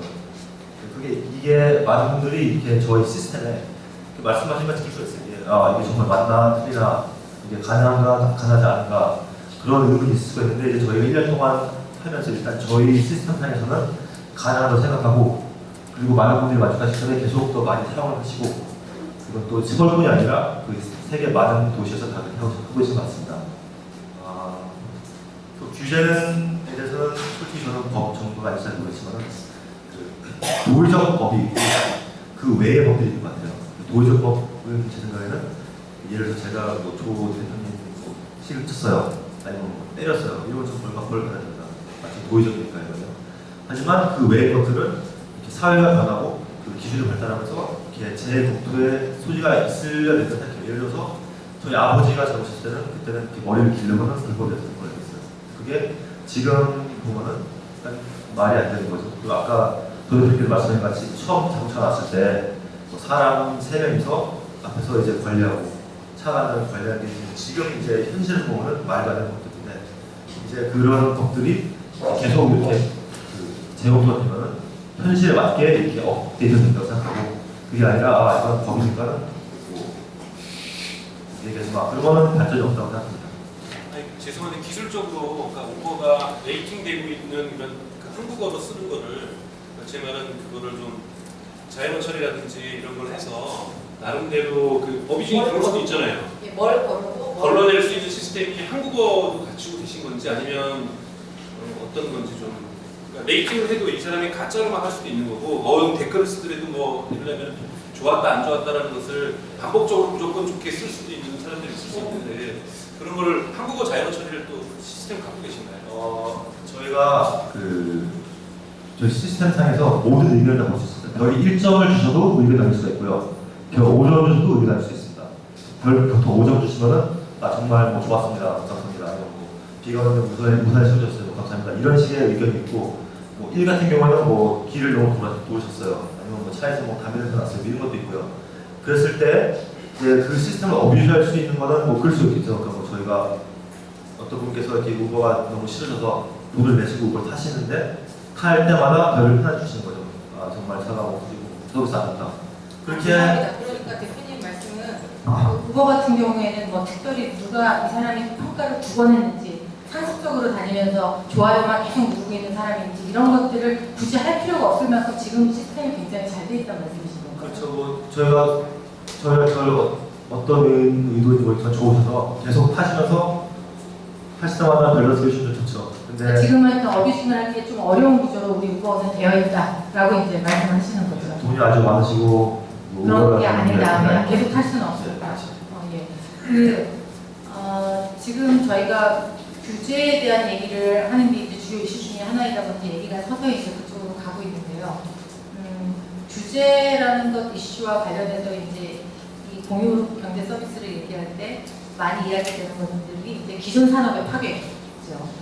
예를 들어 에어비앤비라는 게 생기면서 조그만 관광지에 모텔 하시거나 이런 분들 뭐 너무 힘들어진다라든가 우버가 굉장히 활성화되면 우버랑 제일 비슷한 홈택시는 엄청난 타격을 받는 게 아니냐라든가 이제 이 기술의 발달로 엔드투엔드라고 하죠. 제일 끝단에 있는 소비자가 최종적인 어떤 그 자기가 소비하고 싶은 상품이나 서비스를 그냥 바로 잡아다가 할 수 있는 그런 상황이 돼버리면서 사실 폴택시 이런 게 있으면 폴 해주시는 분들도 있는 거고 그 사이에 예, 뭐 하여튼 중간에 여러 사람의 개입이 필요하잖아요. 그럼 그게 다 일자리 아닙니까?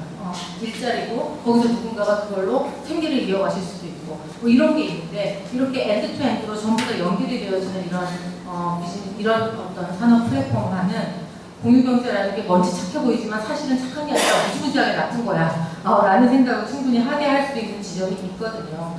그래서 그 부분에 대해서 조금 말씀을 해주시면 좋겠는데요. 이거는 뭐 사실 세 분이 그렇게 큰 의견 차이가 있을까 싶습니다만 일단 맨 왼쪽부터 강 박사님 좀 차례대로 말씀 좀 해주시죠. 저는 엔드 투 엔드가 궁극적으로 연결되는 걸 긍정적으로 보고 나아갈 방향이라고 봅니다. 중간에 있었던 먹이사슬들, 우리나라는 특히 뭐 유통업 같은 경우는 신장 많아서 도저히 셀 수도 없고 광고 업계도 뭐 매체사하고 광고주 사이에서 얼마나 많은 먹이사슬들이 끼어 있습니다. 물론 거기서 일하시는 분들도 있고 뭐 죄송한 얘기지만은 이것이 전체적으로 경제 비효율성을 나눌 수 있거든요. 그런 부분에서는 걷어내는 것이 저는 궁극적으로는 맞지만 그렇다고 해서 저는 그러니까 이건 어쩌면 규제 당국이나 우리 사회가 고민해야 하는 숙제인데 어떻게 이분들도 일자리에 둘 수는 없는 거 아닙니까?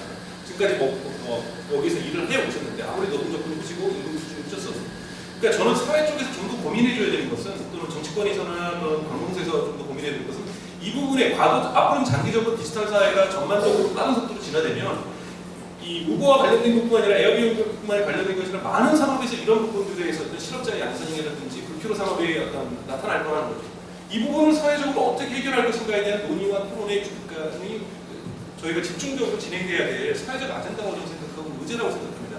한국 사회 같은 경우에는 디지털 사회의 도래를 마치 IT의 일부 영역이 있는 것냥 IT 하는 사람의 영역으로 생각하는데 이미 디지털은 전 사회적인 이슈로 지금 진화되고 있다는 거죠. 그런데 뭐 예를 들자면 국회의원들 중에서 또는 정치권 중에서 액티브엑스 사용하거나 그 공인인증서 사용을 본인들이 안 하거든요. 다 뭐 와이파이 비서가 해주는지. 그러다 보니까 이거에 대해서 잘 모르고 판단 못하는 거고 본인들이 이메일을 쓰지도 않고 비서들이 써주다 보니까 이메일이 어떤 건지도 모르는 사람들 제목을 수두룩 뻑뻑합니다. 그러다 보니까 이러한 디지털이 주는 충격에 대해서 피부로 안 하다 있고 하나의 어떤 한 사회의 어떤 원어브 대물을 여기고 있는 가능성들이 지금 그러니까 여기는 사람들이 많이 있다는 거예요. 특히 의사결정권자들이. 이러다 보니까 진정 우리가 고민해야 될 부분에 대해서 빠르게 고민해야 되는데 마침 택시 업계가 사실은 거의 생존의 끝에 있으시는 분들이 많기 때문에 그분들이 또한 목소리 또한 저희가 경청할 수밖에 없는 거고 그렇기 때문에 저는 이제 본격적으로 여기에 대한 논의들이 사회적 논의들이 진행되어야만 한다. 그렇다고 해서 기존의 생존권자가 있기 때문에 이것은 해서는 안 된다가 아니라 어떻게 시장을 효율화시킬 것인가에 대한 관점에서 이거는 저는 가는 게 맞다라고 생각이 들고요. 다만 이건 우버의 몫도 아니라고 저는 생각이 들어요. 우버가 뭐 사회적 격도 안 하고 책임져야 될 이유도 없는 거고 결국은 이것은 우리 사회가 스스로가 질문을 던지고 답변을 찾아야 되는 영역이 아니라고 생각합니다. 네, 아마 쭉 말씀을 하실 텐데 지금 사회지도층 말씀을 하셨지만은 그 규제를 실제로 만들고 또는 그걸 풀어야 되는 분들이 진짜 뭘 모르시는 건 맞아요. 설명드리기가 굉장히 힘들고 그래서 그게 꼭 개인 회사만의 어떤 책임이거나 이런 건 아닌데 어떤 말씀을 하실지 사실 좀 짐작이 됩니다. 지난번 아시아 대표님께서 오셔서 하신 말씀이기 때문에 그래서 짧게 말씀 좀 해주시죠. 제가 이제 서울에 오전에 싱가포르에 사는데요. 그때 못 모르고 그 의식 식당을 쓰다가 크게 힘들고 혼났습니다. 그때 이제 느낀 게 그 많은 분들이 식당에 일을 하세요. 여러 가지 이유에 의해서. 근데 식당에는 솔직히 음식보다 서비스가 중요하지 않습니다. 그러니까 음식이 맛있고 서비스가 좋으면 더 좋게 느껴지고요. 그랬을 때에 제가 식당 입장에서는 그 서비스가 안 좋은 분들은 저희 식당 일하면 안 돼요. 그럼 다른 일 하셔야 되는 거예요. 마찬가지로 제가 이렇게 어려서 제 건방지는 모르겠지만 그 서울에 택시업이 많습니다. 그 중에 정말로 서비스가 좋으시고 운전 잘하시는 분들 계시고 정말 서비스가 안 좋으시고 운전하시면 솔직히 안 되시는 분들 계시고 그 사이에 여러 분들이 많이 계세요. 근데 이제 저희가 우버가 들어옴으로써 리무진 사업을 좀 더 효율적으로 돌릴 수 있게 되는 것으로서 이런 곳에 아까 말씀드렸던 이제 운전을 잘하시고 서비스가 좋으신 분들이 조금 더 편하게 일하시면서 돈을 더 많이 벌 수 있는 기회를 저희가 분명히 제공할 수 있습니다. 네. 그 숙박공유 같은 경우 보면 한국 같은 게 되게 독특하죠. 지금 뭐 숙박 시설 모자라다고 하니까 오히려 호텔의 안경량보다는 오히려 한국 가도 좋은 숙소가 있대. 그래서 숙소 문제 때문에 안 오려고 했던 사람들이 오게 되고 해서 더 관광 활성화 되면 오히려 호텔로부터 증진될 수 있는 그런 특수한 상황인 건 사실입니다만 일단 그 숙박 공유를 했을 때 호텔 직원들의 어떤 그쪽에 직업이 사라지거나 와야 되는 요소가 있지만 또 집안에서 이 가정주부들이 그냥 와이파이 인터페어가 되는 경우도 있거든요. 그래서 전체적으로 일자리의 총량은 어떻게 될 것인가를 좀 봐야 될 것 같습니다. 그리고 거기 한 가지 더가 그 일자리의 그 어떤 그 효율성 있는 노동의 효율적인 흐름, 조금 전에 말씀하셨던 그런 측면도 같이 고려를 해야 될 것 같고요. 다만 이제 그리고 이제 그 공유경제 일자리와 공유경제 관련해서 지금 공유경제뿐만이 아니고 모든 일자리가 옛날에는 그냥 평생 직장이고 하나의 직업을 얻으면 그거 가지고 직장을 옮겨 다녀도 계속 그 직업으로 먹고 살았는데 지금 흐름은 자꾸 이렇게 이 일자리 자체도 공유경제 때문이 아니고 전체 흐름 때문에 나눠지고 세그먼트 되고 뭐 그다음에 평생 동안 일자리도 여러 개고 캐리어 여러 개 가져야 되는 그런 상황이거든요. 그렇다 보면 그런 일자리의 효율적인 흐름을 놓고 보면 이 공유경제 컨셉이 되게 해법이 될 수도 있다. 특히나 로봇이 나오고 이랬을 때 그걸 어떻게 할 것인가. 이런 측면에서 공유경제가 당장 그런 해법을 당장 제공하지 않을지 모르지만 저희 입장에서는 그럴 수도 있을 것 같다는 생각을 가지고 있고요. 그 다음에 이제 하지만 전체적으로 보면 이 공유경제에 의해서 와야 되는 산업들이 있고 어떤 거는 와야 되면서 오히려 더 가치가 사회적으로 높은 가치를 줄 수 있고 한데 여기서 제가 이제 우버나 에어비앤비에 대해서 챌린지하는 게 있습니다. 뭐냐면 공유경제라는 건 사람 중심이고 지역 중심이라는 그런 흐름이 있는데 그리고 기존의 자본주의를 대체하거나 보완하는 성격을 가지고 있는데 갑자기 우버나 에어비앤비는 자본의 꽃이라고 하는 벤처 캐피탈로부터의 아주 거대한 자금을 끌어다가 공유경제한다는 측면에서 하나 이슈가 있다고 보고요. 두 번째는